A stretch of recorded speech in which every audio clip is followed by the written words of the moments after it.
नमस्ते। आज के इस विश्लेषण में हम एक ऐसे राज्य की बात करने वाले हैं जिसे सदियों से पिछड़ेपन के चश्मे से देखा गया है, लेकिन 2026 के आंकड़े एक बिल्कुल ही नई और थोड़ी हैरान करने वाली सच्चाई पेश कर रहे हैं। चलिए इस नए बदलाव की गहराई में उतरते हैं। एक तरफ वो पुरानी छवि है, धूल भरी सड़कें, सालों साल आने वाली बाढ़ और पलायन। लेकिन इसके ठीक उलट 2026 की ग्राउंड रियलिटी बिल्कुल अलग है।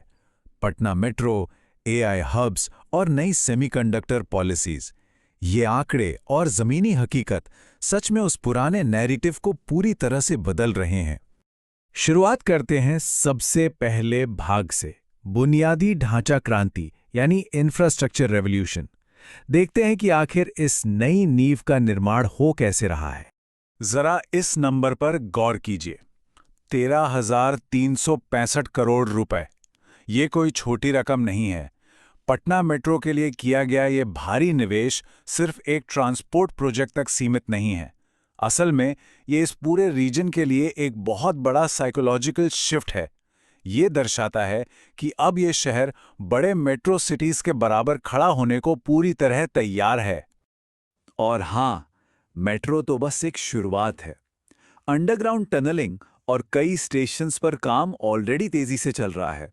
अगर टारगेट की बात करें तो प्रायोरिटी कॉरिडोर को अक्टूबर 2025 तक ऑपरेशनल करने का लक्ष्य है और लगभग 31 किलोमीटर लंबा पूरा फेज 1 2027-2028 तक तैयार होने की उम्मीद है। सिर्फ शहर ही नहीं, वाइडा कनेक्टिविटी रोडमैप भी बहुत तेजी से आकार ले रहा है।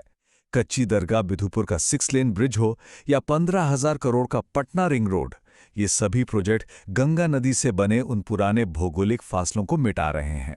इसके अलावा मरीन ड्राइव का तीसरा फेज, बीटा एयरपोर्ट का एक्सपेंशन और रूरल रोड्स में लगभग 70,000 करोड़ का निवेश, ये सब नॉर्थ और साउथ बिहार की ऐतिहासिक दूरियों को एकदम बांट रहा है।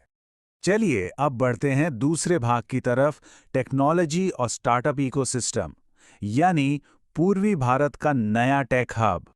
तो सबसे अहम बात ये निकल कर आती है कि 2026 की ये दो game changing policy, GCC policy और सेमीकंडक्टर पॉलिसी, एक मैसिव शिफ्ट की ग्राउंड वर्क तैयार कर रही हैं।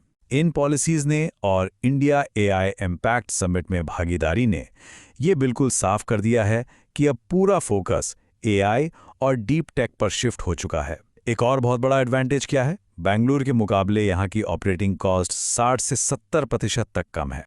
अब इस आंकड़े को देखिए, 180 से ज्यादा। ये उन स्टार्टअप फाउंडर्स की संख्या है जिन्हें अकेले आईआईटी पटना के इंक्यूबेशन सेंटर ने सपोर्ट किया है, और वो भी लगभग 47 करोड़ रुपए की सॉलिड फंडिंग के साथ। देखिए, टैलेंट तो यहाँ हमेशा से था, बस अब आखिरकार उसे एक सही प्लेटफॉर्म मिल रहा है। और सबसे खास बात यह है कि ये स्टार्टअप रेवोल्यूशन सिर्फ राजधानी पटना तक ही सीमित नहीं रह गया है। एक तरफ जहां पटना में देहात और एर्गोस जैसे एग्रीटेक स्टार्टअप्स अपना नाम बना रहे हैं, वहीं दरभंगा और गया जैसी जगहों से मखाना फार्मिंग और किसानों से जुड़े बिल्कुल ग्राउंड लेवल इनोवेटिव आइडियाज उभर कर सामने आ रहे हैं। अब आते हैं तीसरे भाग पर, ग्रीन एनर्जी और सस्टेनेबिलिटी, यानी भविष्य की ऊर्जा। भविष्य की ऊर्जा के लिए एक पूरा step by step road map तैयार किया गया है। अप्रैल 2026 की ग्रीन हाइड्रोजन पॉलिसी एक बहुत ही बोल्ड कदम है। इसमें 19 गंजीगा watt electrolyser, 2.5 gigawatt renewable capacity और 16,000 करोड़ रुपए का एक भारी निवेश टारगेट रखा गया है।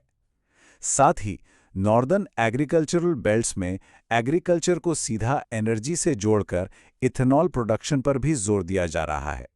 अब चर्चा करते हैं चौथे भाग पर, नॉलेज और हेल्थ केयर रिवाइवल, अपने गौरवशाली अतीत की एक नई वापसी। लगभग 800 सालों का ये लंबा सफर एक बहुत ही ऐतिहासिक वापसी की कहानी कहता है।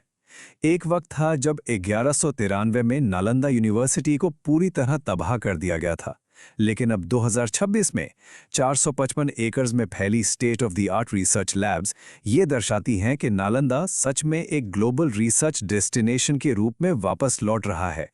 और हेल्थ केयर की बात करें तो 1264 करोड़ रुपए का ये निवेश इस राज्य के मेडिकल इंफ्रास्ट्रक्चर का एक मैसिव अपग्रेड है। नया एम्स दरभंगा इस पूरे इलाके के लिए किसी वरदान से कम नहीं है, जो बेहतर सेहत सुविधाओं के साथ-साथ मेडिकल एजुकेशन के नए रास्ते भी खोल रहा है। लेकिन किसी भी विश्लेषण को पूरा तभी माना जाएगा जब हम उसकी जमीनी हकीकत की भी बात करें। तो पांचवा भाग है वर्तमान चुनौतियों का सामना। ये चार्ट एक बहुत ही कड़वा सच दिखाता है। प्रति व्यक्ति आय यानी पर कैपिटा इनकम में अभी भी एक बहुत बड़ा फासला बना हुआ है। जहां इस राज्य की इनकम लगभग 60,000 रुपए है, वहीं नेशनल एवरेज 1,69,000 से ज्यादा है। ये आर्थिक अंतर एक ऐसी बड़ी चुनौती है जिसे दूर करने के लिए सेंट्रल फंडिंग और लगातार प्रयास की सख्त जरूरत है। और इसके आगे डेटा ये भी दिखाता है कि नॉर्थ बिहार में कोसी और गंडक जैसी नदियों की वजह से आने वाली सालाना बाढ़ एक बहुत बड़ी प्राकृतिक चुनौती बनी हुई है। लोकल जॉब अपॉर्चुनिटीज की कमी के कारण स्किल्ड वर्कफोर्स का मैसिव ब्रेन ड्रेन यानी पलायन अभी भी जारी है। और तो और पॉलिसीज होने के बावजूद उन्हें इम्प्लीमेंट करने में आने वाली ब्यूरोक्रेटिक देरी इस विकास की रफ्तार को अक्सर धीमा कर देती है। खैर, अब आते हैं हमारे आखिरी और छठे भाग पर, द डायस्पोरा इफेक्ट और विजन 2030, यानी उस पलायन को वापस मोड़ना। जब दुनिया भर में बसे लोग वापस अपने जड़ से जुड़ते हैं तो असर सच में चमत्कारिक होता है। लेट्स इंस्पायर बिहार जैसे मूवमेंट ने दुनिया भर के 3 लाख से ज्यादा लोगों और 20,000 एंटरप्रेन्योर्स को जोड़कर एक जबरदस्त रिवर्स ब्रेन गेन शुरू कर दिया है। एनआरआई कम्युनिटी आगे आकर रियल एस्टेट, एजुकेशन और लोकल बिजनेसेस में एक्टिवली इन्वेस्ट कर रही है। तो जब हम 2030 के विजन को आउटलाइन करते हैं तो कुछ मुख्य लक्ष्य बिल्कुल साफ नजर आते हैं। एक fully operational metro network, live green hydrogen facility, एक थ्राइविंग सेमीकंडक्टर और जीसीसी इकोसिस्टम और एक ग्लोबल रिसर्च डेस्टिनेशन की वापसी। लेकिन याद रहे, ये सारे टारगेट्स तभी पूरे होंगे जब स्ट्रिक्ट जवाबदेही हो और प्राइवेट निवेश तेजी से बढ़े। आखिर में इस विश्लेषण को खत्म करते हुए चलिए इस सवाल पर सोचते हैं। रिसोर्सेज, बेहतर टैलेंट और एक क्लियर विजन, ये सब आखिरकार एक साथ आ गए हैं।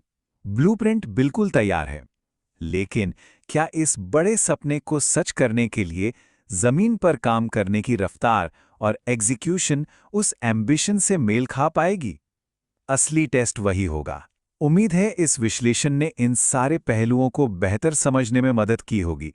अगली चर्चा में फिर मुलाकात होगी।